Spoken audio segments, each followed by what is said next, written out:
Hello student, कैसे हैं? I hope आप अच्छे होंगे। आज हम आप लोग के समक्ष बिहार बोर्ड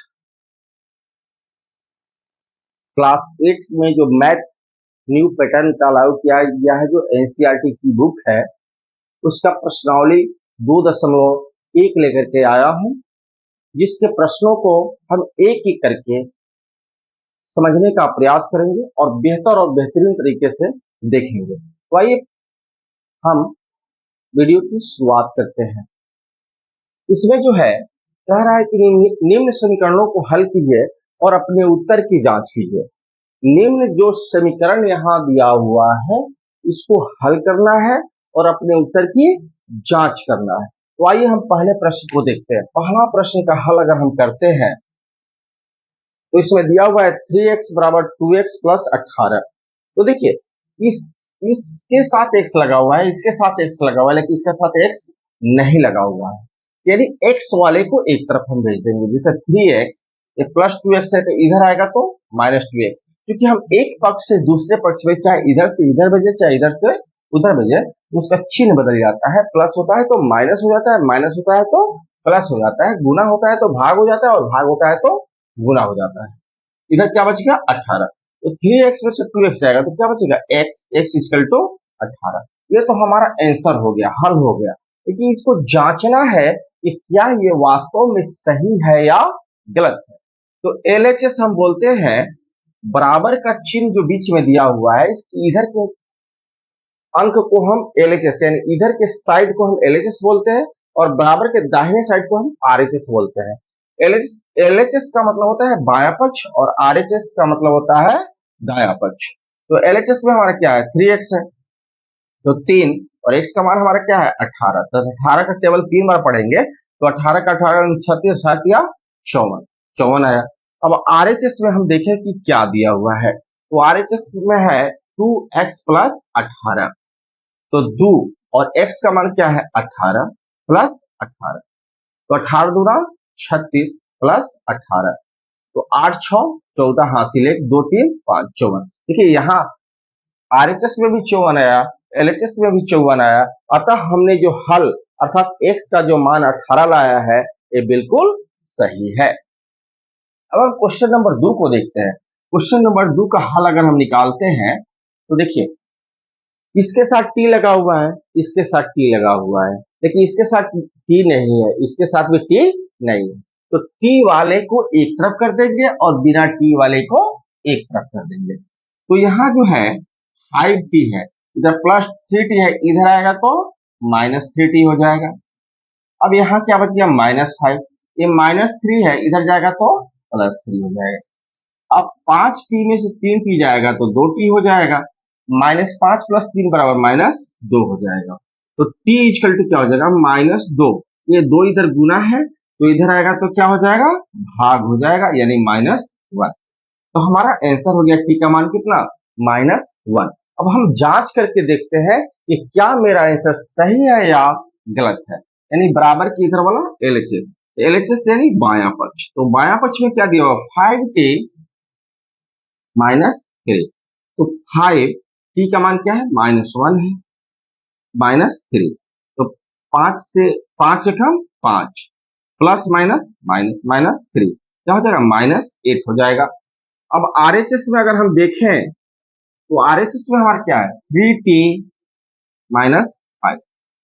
तो 3 और t का मान हमारा क्या है? -1 है, -5 है। तो देखिए -3 हो जाएगा और -5 यानी -8। यानी RHS में भी -8 आ रहा है और LHS में भी -8 आ रहा है। अतः हमारा जो t का मान -1 आया है वो 100% सही है। अब हम चलते हैं प्रश्न संख्या 3 को देखते हैं, इसको हल करते हैं। तो यहाँ क्या है? 5x और इधर +3 से इधर आएगा तो -3x। 5 + 9 है, इधर जाएगा तो -9। तो 5x में से 3x जाएगा तो 2x होगा और इधर हो जाएगा -4। तो x इक्वल टू क्या होगा? -4/2 कटेगा तो -2। यही हमारा आंसर होगा। किसका? x का मान हमारा क्या आएगा? -2।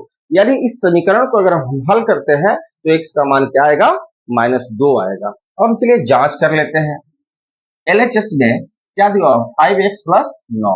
5x plus 9। तो 5x का मान क्या है, तो -2 है प्लस 9, तो -10 प्लस 9 यानी -8। आरएचएस में देखते हैं कि क्या है, तो आरएचएस में है 5 प्लस 3x यानी 5 जोड़ 3 गुने x का मान क्या है -2 यानी 5 माइनस 6 यानी -1। तो देखिए यहाँ एलएचएस में भी -1 है, आरएचएस में भी -1 है, यानी हमने जो इस समीकरण को हल किया है और जो x का मान -2 आया है वो बिल्कुल सही है। अब हम देखते हैं प्रश्न संख्या 4 को। तो 4 में क्या दिया हुआ है, इसको हल करेंगे तो 4z है, इधर +2z है, इधर आएगा तो -2z, 6 ये +3 इधर आएगा तो -3, यानी यहाँ हो जाएगा 2z बराबर 3, तो z इक्वल टू 3/2। ये हमारा आंसर हो गया, हल हो गया। अब इसको जांच करेंगे तो एलएचएस में हमारा क्या है, देख लीजिए 4z प्लस 3। तो हमारा z का मान क्या है, 4 गुने z का मान क्या है 3/2 प्लस 3, 2 दूनी 4, यानी क्या हो जाएगा 2 तिया 6 प्लस 3 यानी 9। आरएचएस में क्या है, यानी राइट हैंड साइड दाया पक्ष में हमारा क्या है 6 प्लस 2z यानी 6 प्लस 2 गुने z का मान क्या है 3/2, इससे ये कट गया यानी 6 प्लस 3 यानी क्या हो जाएगा 9, यानी हमारा एलएचएस भी 9 आ रहा है, आरएचएस भी 9 आ रहा है। अतः इस समीकरण का हल जो है z बराबर 3/2 ये 100% सत्य है। अब हम प्रश्न संख्या 5 को हल करते हैं, तो हल करेंगे तो यहाँ देखिए 2x है, ये -x है, इधर आएगा तो +x, 14 ये -1 है, इधर आएगा तो +1, तो क्या हो जाएगा x बराबर 15, यानी x का हल हमको मिल गया कितना, सॉरी 3x बराबर 15। अब x इक्वल टू क्या हो जाएगा 15/3 यानी 5, यानी हमारा आंसर हो गया 5। इस समीकरण को हल करने पर हमारा x का मान क्या आएगा 5 आएगा। अब हम चलिए इसको जांच लेते हैं। एलएचएस यानी बायां पक्ष कितना दिया हुआ है 2x माइनस 1, तो 2x का मान क्या है 5 माइनस 1 10 माइनस 1 यानी 9। आरएचएस हमारा क्या है देख लीजिए, आरएचएस में है 14 माइनस x यानी 14 माइनस x का मान क्या है तो 5 है, तो यानी 14 से 5 गया 9, यानी एलएचएस भी 9 है, आरएचएस भी 9 है। अतः इस समीकरण का जो हल x बराबर 5 है ये बिल्कुल सत्य है। अब इस समीकरण को देखिए तो यहाँ क्या है 8x प्लस 4, 3 से x में गुणा करेंगे तो क्या हो जाएगा 3x माइनस 3 जोड़ 7, 8x प्लस 4 बराबर क्या हो जाएगा 3x माइनस प्लस माइनस, तो 7 में से 3 जाएगा 4 आएगा, और बड़ा वाले के पहले चिन्ह प्लस का इसलिए हम यहाँ प्लस डालेंगे और 4 लिख देंगे। अब x को एक तरफ लीजिए 8x प्लस 3x इधर आएगा तो -3x, 4 ये प्लस 4 इधर जाएगा तो -4, यानी 5x बराबर 0, x बराबर क्या हो जाएगा 0/5 यानी 0 हो जाएगा। अब इसको हम जांच कर लेते हैं कि हमारा जो हल है वो सही है या गलत है। तो एलएचएस में देखें आप, तो एलएचएस में क्या दिया हुआ है 8x प्लस 4 यानी 8 गुने 0 जोड़ 4 यानी 0 जोड़ 4 इक्वल टू क्या हो जाएगा 4 हो जाएगा।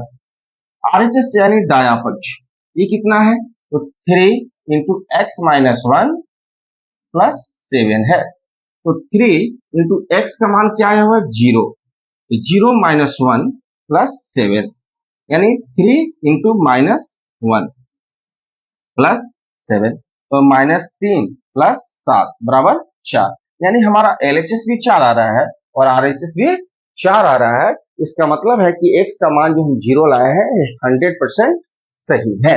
अब हम चलते हैं 7 नंबर प्रश्न के पास।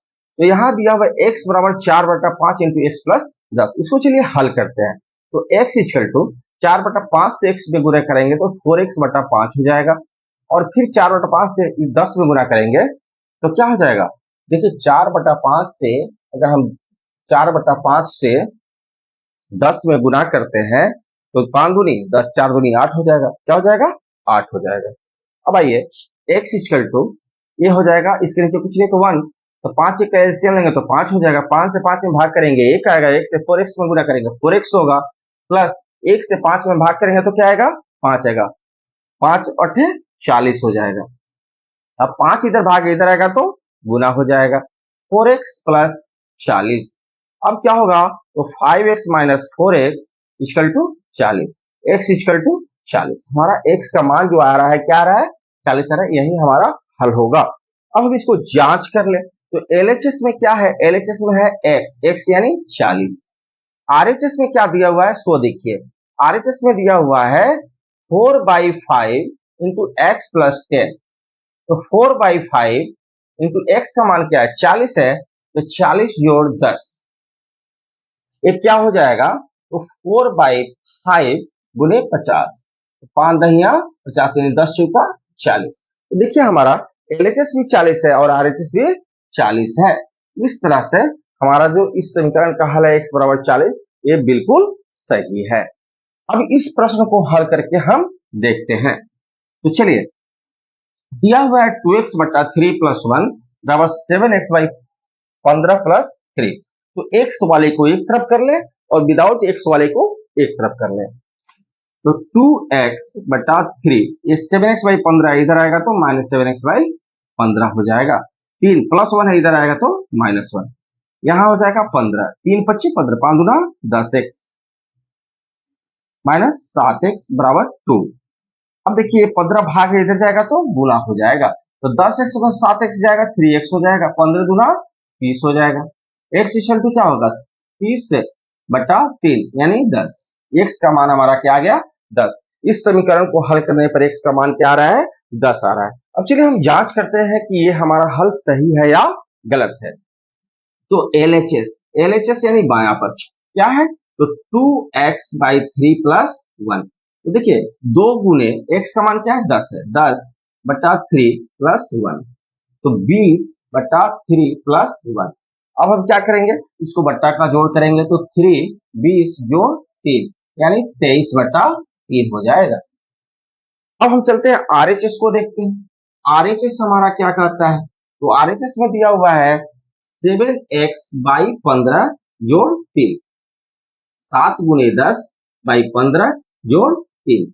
इसके नीचे कुछ नहीं तो 1 मान लेंगे, बटा का जोड़ करेंगे 15 हो जाएगा 70 और जोड़ 15 तिया 45 यानी हो जाएगा 115 बटा 15। अब जरा कटा के देखिए, 5 तिया 15, 5 दूना 10 50 25, 5 दूना 10 5 तिया 15, कट गया यानी 23 बटा 3। देख लीजिए LHS में भी 23 बटा 3 आया, RHS में भी 23 बटा 3 आया। इसका मतलब है कि हमने जो इस समीकरण को हल किया x बराबर 10, ये बिल्कुल सही है। अब हम चलते हैं क्वेश्चन नंबर 9 की तरफ। क्वेश्चन नंबर 9 हमारा क्या कहता है, तो यहां भी देखिए हम y को एक तरफ कर लेंगे और बिना y वाले को एक तरफ कर लेंगे। यहां दिया है 2y माइनस y, इधर आएगा तो प्लस y हो जाएगा। यहां दिया है 26 बटा 3, ये प्लस 5 बटा 3 है, इधर जाएगा तो माइनस 5/3 हो जाएगा। 2y y 3y हो जाएगा। अब यहां देखिए 3 26 घटाओ 5 यानी हो जाएगा 21 बटा 3, 3 सत्ते 21 हो जाएगा, यानी y इक्वल टू हो जाएगा 7 बटा 3। ये हमारा हल हो गया। इस समीकरण का जो हल है हमारा क्या आ गया, 7 बटा 3। अब चलिए हम जांच लेते हैं कि ये हमारा जो आंसर है वो सही है या गलत है। तो LHS में देखें, LHS क्या है, तो 2y प्लस 5 बटा 3। तो 2 गुने y का मान क्या है, 7 बटा 3 प्लस 5 बटा 3। तो ये हो जाएगा 7 गुना 14 बटा 3 प्लस 5 बटा 3। बटा का जोड़ करेंगे तो 3 हो जाएगा, 14 जोड़ 5 हो जाएगा, यानी हमारा हो जाएगा 19 बटा 3। अब RHS की बात करें तो RHS में दिया हुआ है 26 बटा 3 माइनस y, यानी 26 बटा 3 और y का मान क्या है, तो देख लीजिए y का मान 7/3 है, तो 7/3 यहाँ 3 लिखेंगे, 26 माइनस 7 यानी 19 बटा 3। देखिए LHS में भी 19 बटा 3 आया और RHS में भी 19 बटा 3 आया, इसलिए इस तरह से हम देख रहे हैं कि LHS के मान और RHS के मान आपस में क्या है, इक्वल है। अतः इस समीकरण का हल जो y बराबर 7 बटा 3 आया है, बिल्कुल सही और सटीक है।